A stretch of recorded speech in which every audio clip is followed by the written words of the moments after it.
A report by Doctors Without Borders and the organization T1 International has revealed that pharmaceutical companies have hiked the cost of insulin production. There are growing calls for government and policymakers to intervene, as lives, of course, may be at stake. Let's unpack the story further. We're joined this afternoon by Dr. Helen Bygrave. She's with MSF. She's an Access Campaign Advisor for Chronic Diseases. And Khadija Jamooldien, who is with the Department of Health. Khadija and Helen, both of our guests, thanks very much indeed for joining us. And actually, Khadija, I wanted to begin with you and just to get a South African perspective on the issue. In a country that has diabetes as the second leading cause of death after TB, it's also a leading cause of death in women. Are we making it easy and affordable to access this life-saving medication? So, thank you. Yes, in South Africa, we have certainly strived to make sure that, patients who require the medication access the medications in a form that is convenient for them. And since 2014, we have made the insulin pen sets available in the public sector for our public sector patients to use.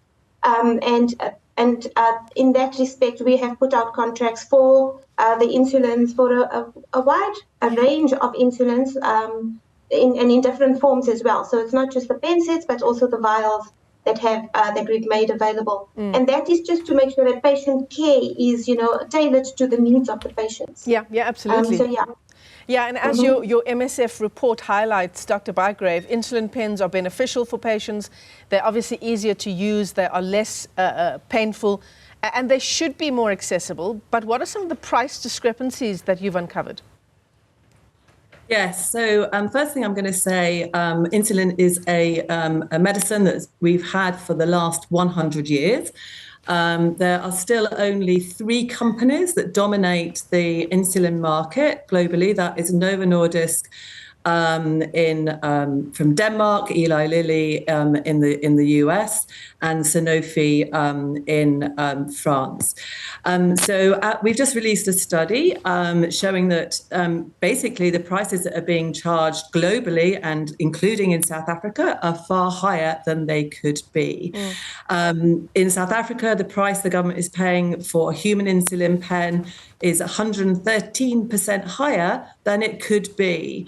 And we certainly, South Africa negotiates actually quite good prices, and we see much higher markups. For example, in India, markups 500% on these products. So our paper is basically saying these products could be manufactured at a substantially lower cost than what these 3 companies are currently charging. Yeah, absolutely. And Khadija, could they even be manufactured here on home soil?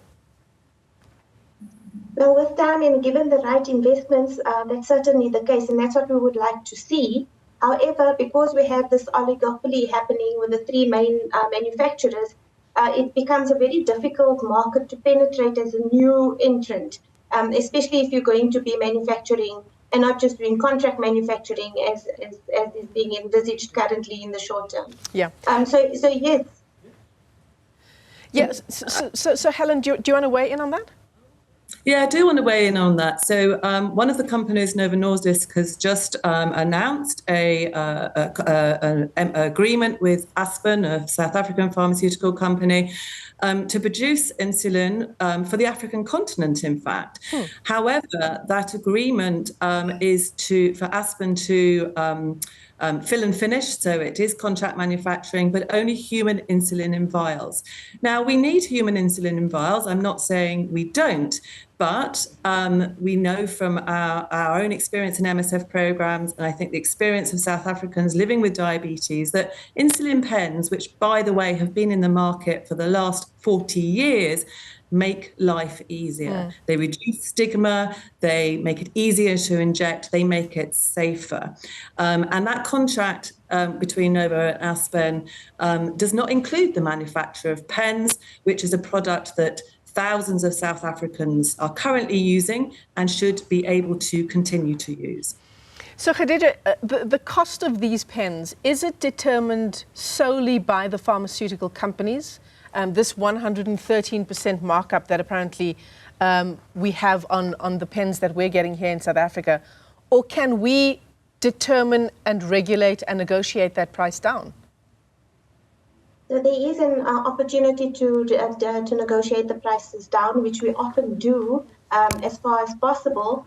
But in order to do that, we need to get bids in response to the tenders that we put out. And what we've seen is that we haven't received bids for the pens in response to the tenders that we have advertised.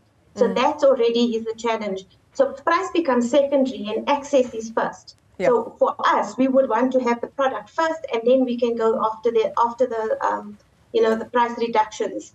But if you don't have anything to reduce the price of, it becomes very difficult.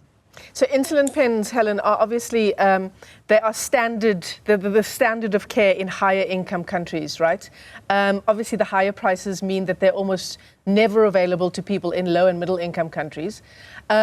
We've talked about the fact that they make life easier for people with diabetes. We've not talked about the significant impact on children particularly, right? The fact that insulin pens are just less painful to use.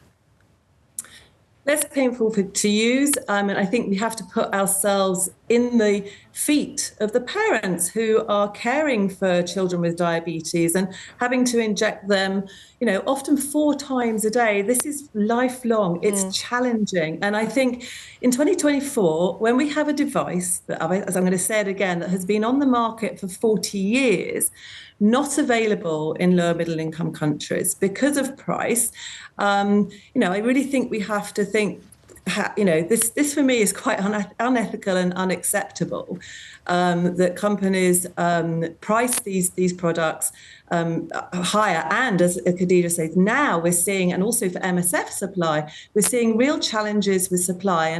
And these companies, I just want to also flag, are making huge profits, both on insulin and also newer diabetes medicines. You've probably heard of Ozempic and Wegovy being sold by Novo Nordisk at an unprecedented rate in high-income countries for huge profits, making them now the largest company in Europe. And it's being speculated that this very lucrative market may have diverted some of the manufacturing capacity away from insulin pens, really to garner profits at the cost of people living with diabetes in South Africa, including children, as I say, where it's really challenging to manage their care. Yeah, and in a context where we know that Ozempic and Wegovy are not being used in these higher income countries, they're not being bought at the levels they're being bought at for diabetes. Absolutely. Here in the UK, we have stockouts of Ozempic for the management of diabetes. These companies can't even keep up with the demand in high-income countries. But that being said, they're making millions or billions from these products. They have dominated the insulin market for decades. They have a responsibility, a moral responsibility, to ensure supply of insulin to South Africa and globally. Yeah. And we need to really kind of hold them to account to do that, and to sell their products at prices that reflect the cost of production that we have just published. Yeah, Khadija, we had these conversations time and time again during COVID-19, right? The ethics around ensuring equitable access to life-saving treatment. And, these conversations continue. How do we as South Africa take it forward, and how do we try to break into that market, practically speaking? As I said before, it becomes very difficult, especially when you're a small market compared to the rest of the world. I think what makes South Africa different to other upper middle income countries is that, we try to be as cutting edge as possible in the treatment that we do provide. And that's why we've provided the pen set since 2014 to try and, give the patients the best care. In discussions with MSF, Helen and the colleagues, our motto is make some noise. Yeah. So if we speak up, but create the awareness that this is an issue, because oftentimes the blame, if I can call it that, gets transferred to governments for their ineffectiveness or inability to do something. But in actual fact, we are just held ransom by pharmaceutical companies because they hold the power. They can make business decisions and decide where they put their resources, what they're going to market. But if patient activists, ourselves as government, etc., make that noise at the appropriate levels, we can get the kind of cooperation from companies that will ensure that our patients have access to that. And we have seen that. Yeah. We have spoken up, and companies have come to us, with options to consider to make the insulin pens available, albeit in limited quantities, but it's a start of the conversation. Khadija, and we hope to progress that with them. Thank you. I'm very sorry to interrupt you there. We're just sitting with a briefing with the President and a whole range of ministers that's about to begin.